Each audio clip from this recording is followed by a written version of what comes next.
This is Scott the Fix-It Guy. Today we're dealing with a gas dryer that is not heating well. It does heat up, but it doesn't really dry the clothes really well. So we're going to try a few things. First, I'm just going to clean this filter. And you know, dryers work by airflow. So if the airflow is impeded, it won't dry very well. So I'm going to make sure that's clean. I'm going to remove these two Phillips head screws so I can take off the top panel and then get deeper into the dryer to clean a few things and also change one of the components that will also limit how hot the dryer gets. First thing I'd like to do is what's called a flame test though. So I set the dryer for time dry and I set it for its hottest setting.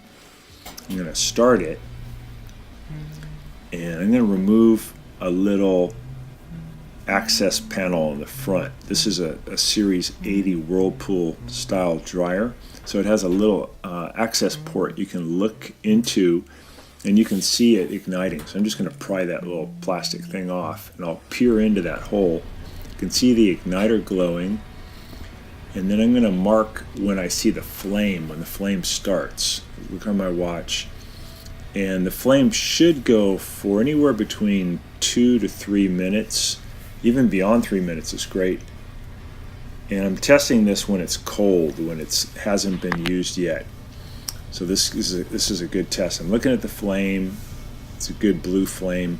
It's burning really well, but I'd like to get it to go for 2 to 3 minutes. In this case, we only got 1 minute and 30 seconds. And that's not long enough. So that points to me that the primary and secondary gas coils might be worn out, or there might be something obstructing the heat leaving the dryer, and the dryer overheats, and that cuts off the gas too soon. So first thing I'll do though is I'm going to replace these primary and secondary gas coils, which is pretty easy to do. And they commonly wear out at about maybe the 8-year mark, and they just don't keep the flame going long enough to really heat the clothing. So it's good to replace them. Again, pretty easy to do. They're pretty cheap. So I'm going to use a paint scraper. I've already removed the two Phillips head screws from underneath the filter. I'm going to use a paint scraper to pry up on these two clips, and then I'm going to lift up the front panel. It just hinges. Pretty cool. Lift that out of the way. Be careful this thing doesn't come crashing down on you. Make sure it's really pushed away from you. And I've got it unplugged. I'm going to separate this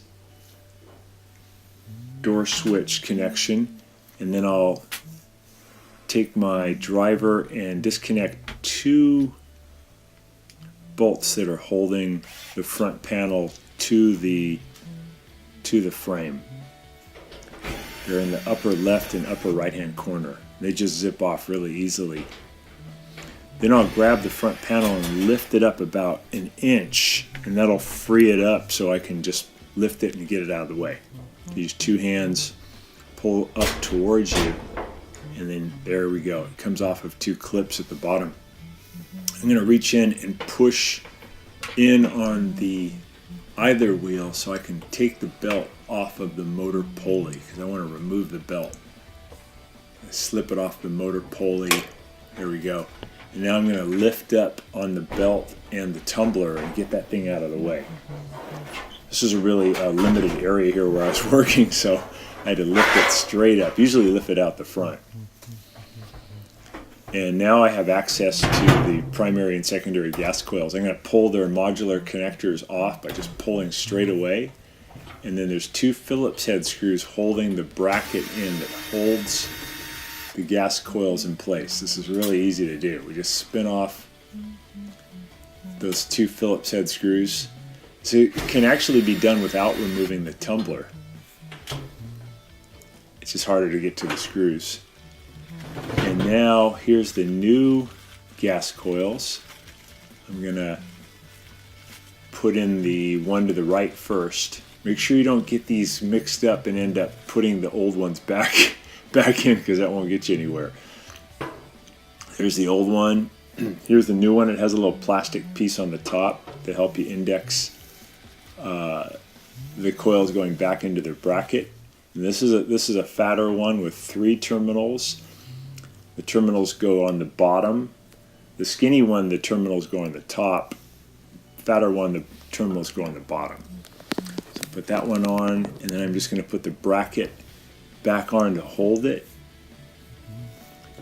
And I'll put the Phillips head screws back in. This will only take you a couple of minutes.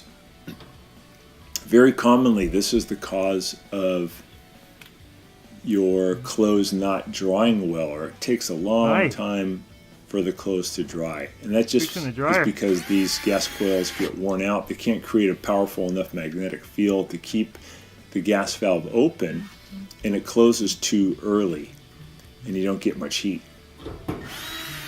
The other thing that's very common is an obstructed vent tube. As the vent tube is leaving the house, it gets obstructed by lint. So I'm putting the modular connectors back on. Make sure you put those back on or the dryer won't heat. I'm going to put the tumbler back down into the frame. I'm going to push it back on the rear bearing, and it has a felt seal that goes onto the bearing. I got to make sure that seal's on there correctly. I'm going to put the belt loosely back into position, and then I'm going to come down near the motor pulley. I'm going to go over the idler wheel. I'll pull the wheel to my right, and then I'm going to slip the belt over the motor pulley. So that's all connected. And then I'm going to just go ahead and turn the tumbler a couple of times to make sure the belt's not going to slip off. Should do a full revolution. And I'm also looking at the felt seal on the back. I got to make sure that it's fully on the rear bearing. The rear bearing is just the part of the metal that protrudes out towards you. That part had slipped off, so I'm just going to make sure that seal is on there nice. That keeps all the heat inside the tumbler. It won't escape early. So there's a couple of spots I had to make sure that we're not slipping underneath. So that looks good. Now we're ready to put on the front panel. This part's a little bit tricky because you have to slip the bottom clips back onto the frame. So what you do first is you put the front bearing, the felt front bearing, into the tumbler and make sure it's sitting inside the tumbler, and then you're going to lift up on the front panel about an inch higher than the frame, and then you let it sit down on the clips. Just take your time. You got to make sure it all lines up. So the bottom of the front panel is held on by clips, and the top is held on by the bolts or screws. So got to get the bottom clips on first. And if you look down and the bottom of the panel is holding onto the frame, you know you got it. So I'm actually pushing in with my left knee to kind of push forward as I lift up the panel about an inch higher and then let it sit back down. And I'm going to put those screws / bolts back in, upper left hand corner, upper right hand corner, and that's what's going to hold the top of the panel against the frame.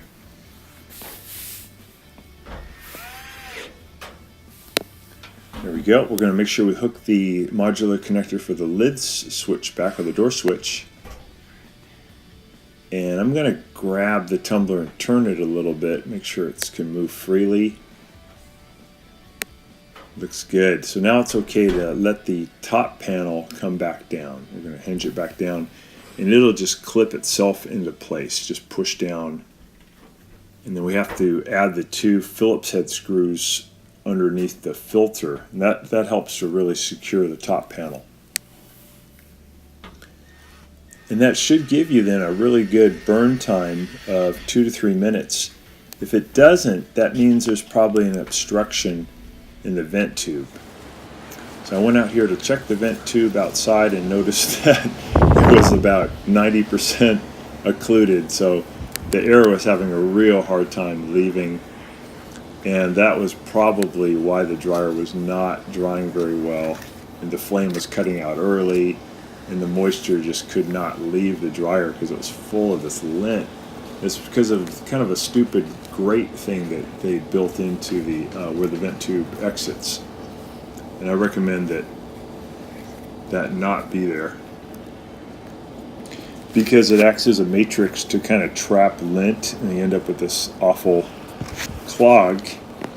And most vent tubes don't have that grate there, so you can always break off those plastic tines, and then you have better airflow. So broke off a couple of them, and now got rid of all the lint, and the air can leave the dryer more readily, and that's going to make the clothes dry a lot faster because it was only open by about 20%. This vent tube has too many turns in it, so we're going to correct that. It had 3 turns. We're just going to make it have 1 turn. Each time you have a turn, it limits airflow. So I'm going to pull this tube a little bit longer, and I'll really only have 1 turn now. So that should really help. Then we're putting the little plastic cap back on, testing it out, and it works great. So that cured the problem. Hope this helps you, and please subscribe when you get a chance.